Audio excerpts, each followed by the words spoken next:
Hey everybody, it's Robb Ryerse. I'm back. Did you miss me?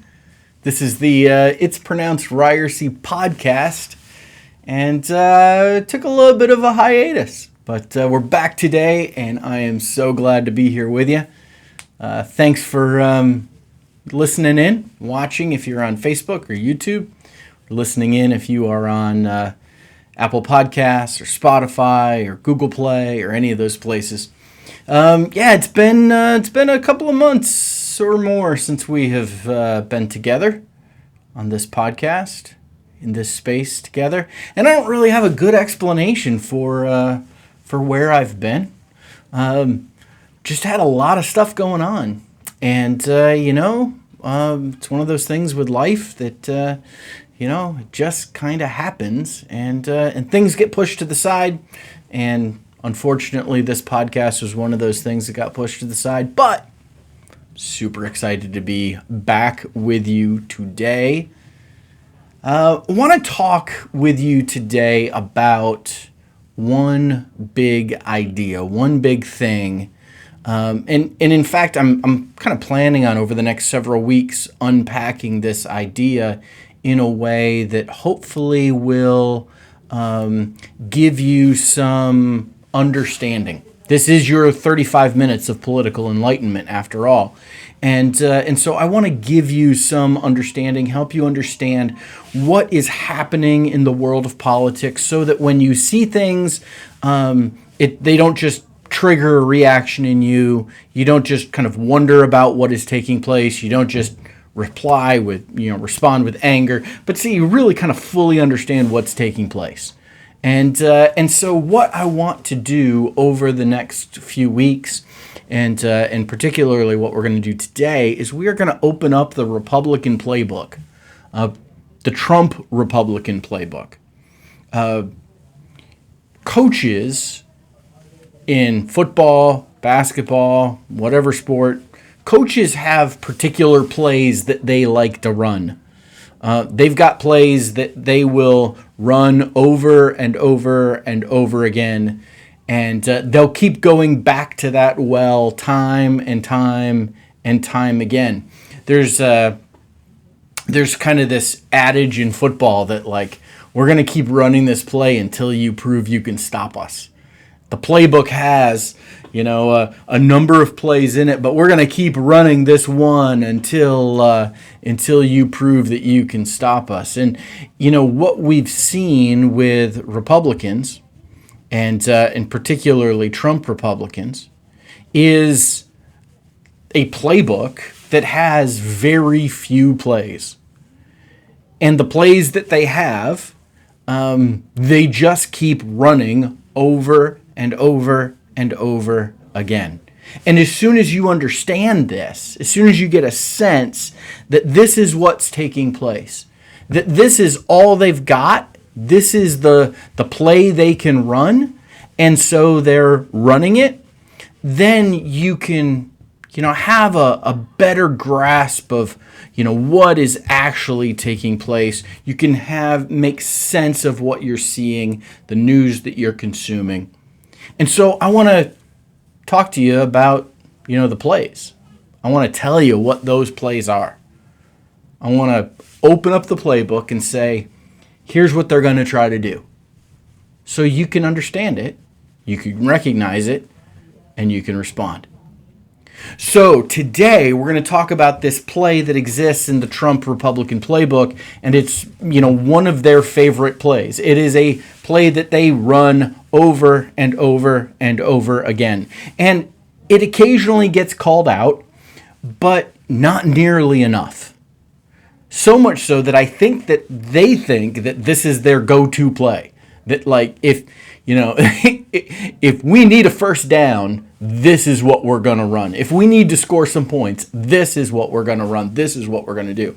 In the Trump Republican Playbook, this play is the play of projection. Projection.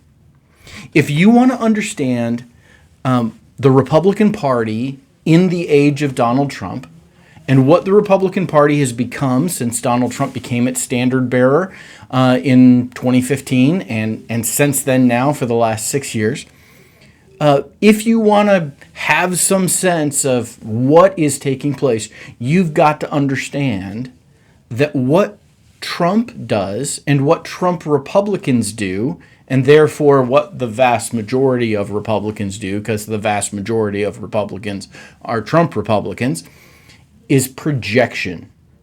Projection. Now, projection is when you assume that someone else is doing the thing that you would do. It is putting on to someone else a reflection of yourself. It is saying, kind of in your mind, whether consciously or subconsciously, it's saying in your mind, well, this is what I would do, so I'm assuming that they would do the same thing. It's a defense mechanism where you almost kind of defend yourself against impulses and qualities by denying their existence in you and attributing them to other people. It's where you're saying, well, I'm not like this, but other people are like this. And projection is that kind of putting on, reflecting yourself onto someone else and assuming that they would act the same way that you would act. And accusing them of it. So in relationships, you can see this come out when, someone who is, cheating on their spouse, accuses their spouse of being unfaithful. They are projecting onto that person something that is happening within them, something they are doing. They're projecting that onto them. It's the person who is dishonest, who is assuming that everybody is lying to them all the time. Projection is this thing that happens in life where, we put on other people a reflection of ourselves. And if you want to understand Donald Trump, if you want to understand Trump Republicans and the Trump Republican Party at this point, you've got to understand that what they do is project. They assume that Democrats are doing what they would do. They cry and moan and complain about Democrats, their political opponents, doing the very thing that they do. It's almost as if they're trying to beat them to the punch and saying, oh, well, this is a thing, as a way of kind of deflecting attention from their own doing the same thing. Now, I want to give you a number of examples, very specific examples of how this works and where we see this. That I'm just not making this up. I'm not projecting this onto Trump Republicans. I want to give you some very specific examples. So here we go. The first one, spying on political opponents. Throughout his presidency, Donald Trump asserted with great confidence and no evidence that the Obama administration had spied on his presidential campaign and had spied on him for the political purposes of helping Hillary Clinton in 2016. He repeatedly called this one of the greatest political crimes in American history. He repeatedly said over and over and over again that the weight of the federal government and its intelligence agencies were being used to spy on him. The reality is that Donald Trump was instructing his attorney general at the end of his term as president, who was Bill Barr, to spy on his political opponents. News broke yesterday that the FBI and Justice Department had in fact subpoenaed from Apple the records that Apple has for Adam Schiff, who is a Democratic congressman from California, one of the leading proponents of impeachment, and one of the president's biggest critics. And the president, the former president, the Trump administration had been trying to spy on Adam Schiff and his wife and his daughter. And the other names haven't been announced yet, but there's also in the reporting mentions that included other congresspeople. So what we have here is a very clear example of projection. What Donald Trump was saying his opponents were doing to him, he was in fact doing to his opponents. Everything he says, as it's been said, this observation has been made, that everything Donald Trump says is either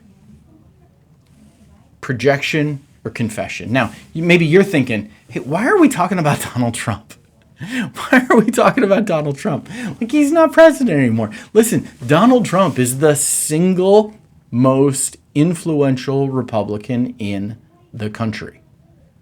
His dominance remains in the Republican Party and therefore remains in our political system. And we have got to reckon with that and understand it if we're going to be able to move beyond it. And so we see here that what Trump does, projection. Now, here's another example. Endangering children. Republicans, in particular, Trump Republicans, particularly QAnon Trump Republicans, and I am like deep into trying to understand the whole QAnon thing. I'm watching another documentary series about it now. They really glommed on to this this hashtag Save the Children, and a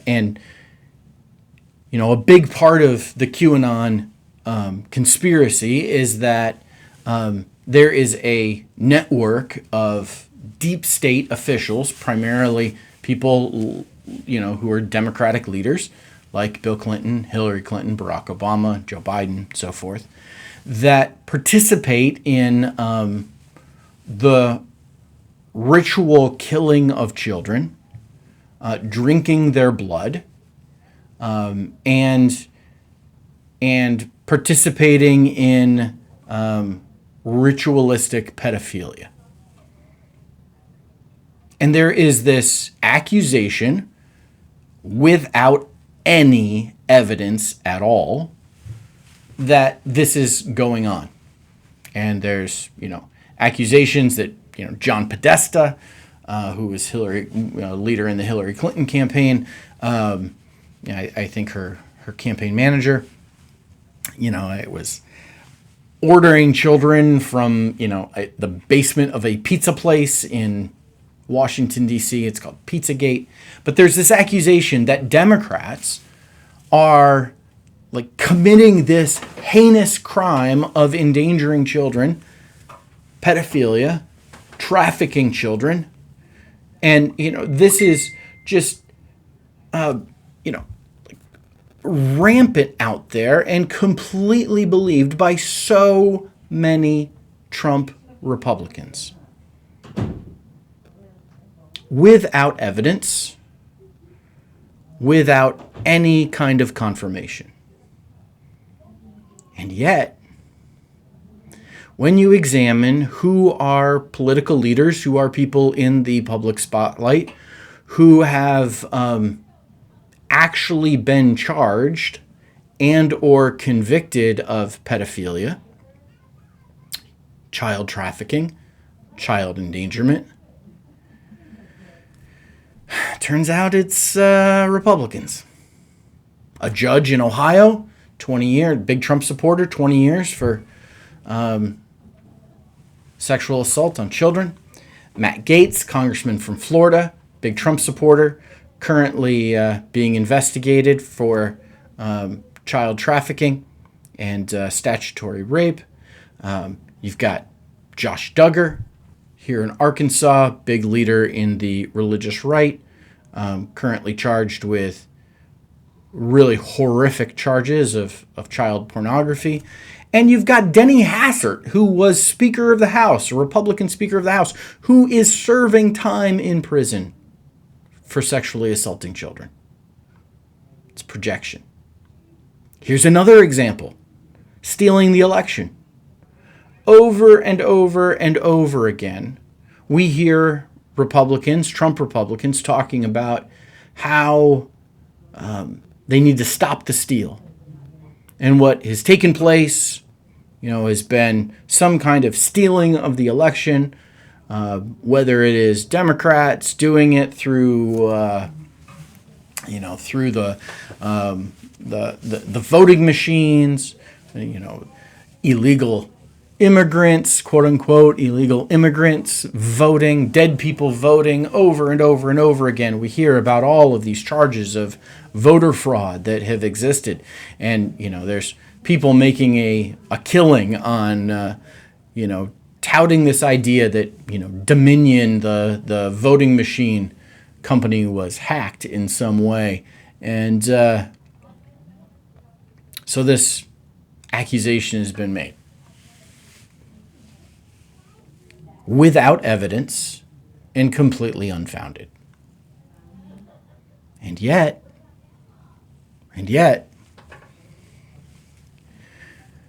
who are those that are actually doing things that would undermine election integrity? Well, lo and behold, it's the Trump Republicans. The audit that's taking place in Arizona, in a completely unfounded way, contending that ballots are missing and things were deleted, and just ridiculousness.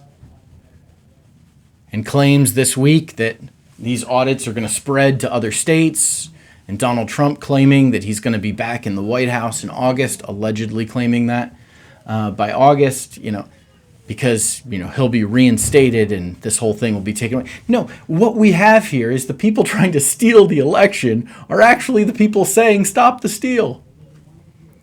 And they're not just trying to steal this election, they're trying to steal future elections by passing laws throughout the country that limit voting rights and make it difficult for people to vote. Suppressing the vote. It's projection. They're telling us exactly what they're doing by accusing their political opponents of doing it. Same is true with cancel culture. Now, I don't know about you, but I am sick and tired of this whole phrase cancel culture. I almost didn't even talk about it today because I am just so tired of it. But we have heard Republicans, pundits on television, rail and rail and rail against the idea of cancel culture, telling us over and over and over again that, how awful it is that people are going to get canceled.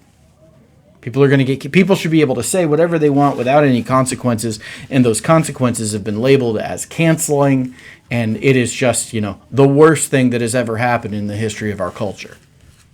Or so the Republicans have told us. The Trump Republicans have told us. But in telling us that they're freaking out about cancel culture, they're telling us exactly what they do. They cancel people they disagree with. Liz Cheney. Liz Cheney. Her last name is Cheney. She's Dick Cheney's daughter. If there's anyone who should have some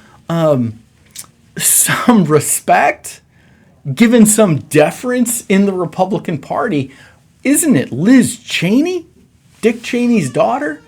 And yet she was removed from her leadership within the Republican Party because she refused to say that the election was stolen. And she, had the audacity to suggest that maybe, just maybe, Joe Biden won the election. And they canceled her for it, even while they cry about cancel culture. It's projection. And I mean, we could go on and on and on and on from, comedians to authors to speakers to, Colin Kaepernick. There's example after example after example of people that have been canceled because of their political views, because of the speech they have made, because of what their perspective is. And yet at the same time, if you flip on Sean Hannity or Tucker Carlson or the, listen in on the radio, the talk radio, you're going to hear over and over and over again about how terrible cancel culture is. But the people engaging in cancel culture are Republicans, Trump Republicans, because there is projection. You want another example? Here's another example.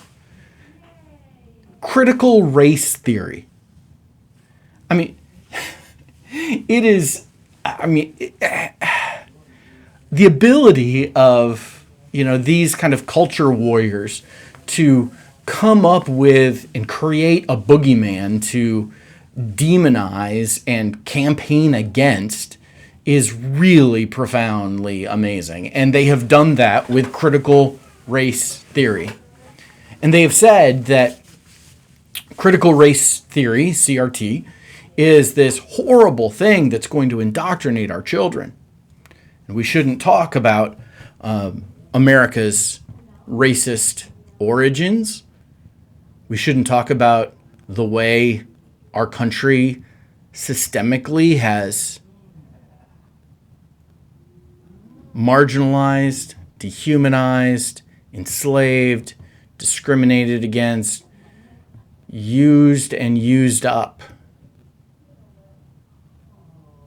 Black people, Native people, immigrants, refugees.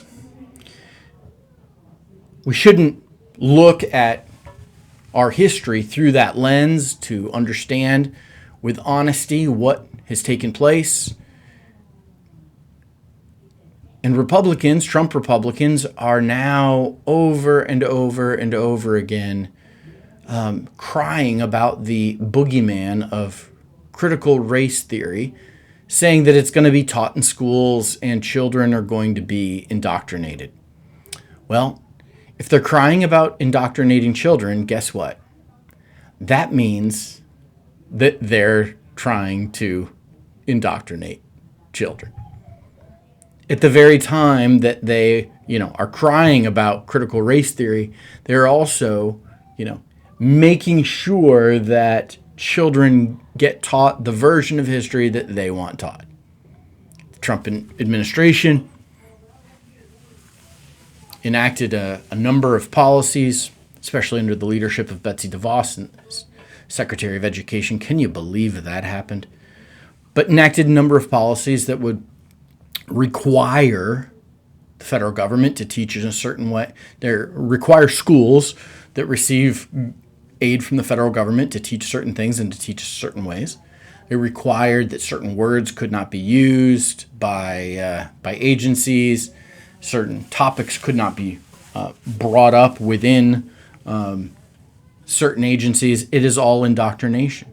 While they are claiming this is what the progressives, this is what the liberals want to do, that's the very thing they're doing. Projection.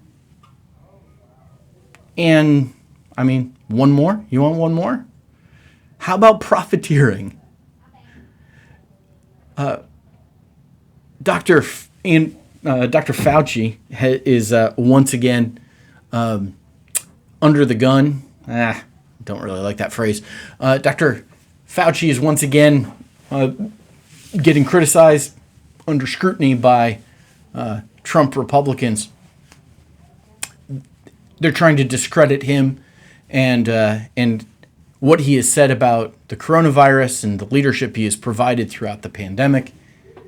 And they have done so by now criticizing him for writing a book. And they're saying that he is now profiting from the pandemic by writing a book that, he got as big famous authors do, with especially those with the prospect of selling a lot of copies. Got a big hefty advance, and he is profiting from the pandemic. And this is just projection.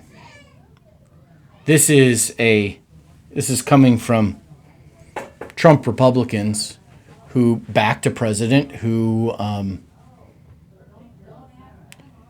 used the weight and the resources of the federal government to enrich himself throughout his 4 years as president of the United States, staying in hotels, requiring Secret Service to stay in his hotels, visiting his own resorts and golf courses to golf, over and over and over again, taking the money that is, the federal government's and directing it his way.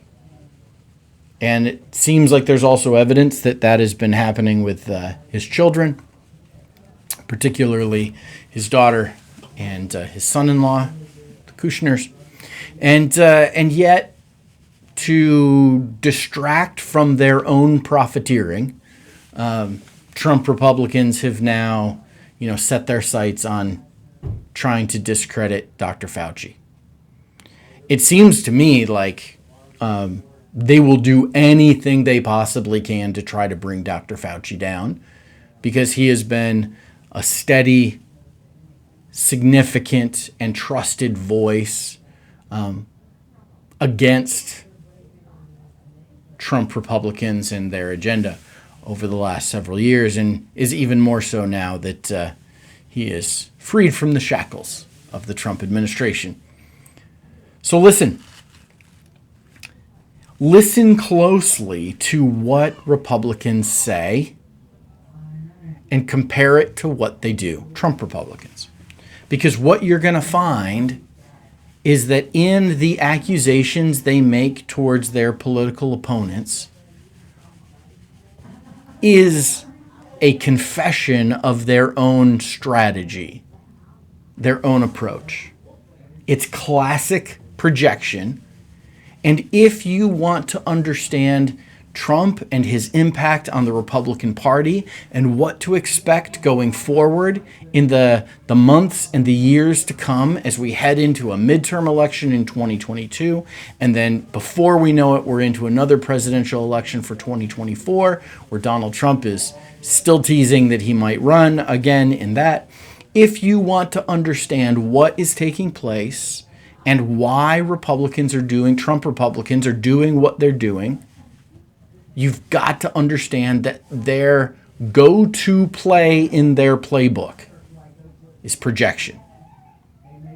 Accusing, assuming that their political opponents are doing the thing that they're doing or the thing that they would do.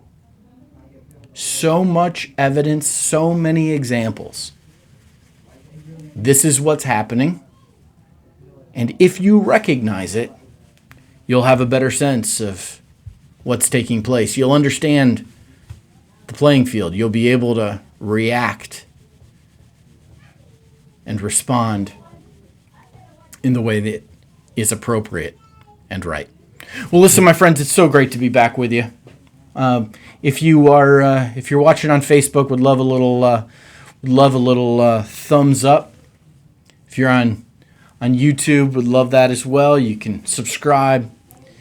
I'd love for you to leave a comment about what, your favorite or maybe least favorite example of Trump Republican projection is. Do you have any? If I missed any, I've talked about several examples. Maybe you've got an example that you'd like to share. Throw it in the comments section.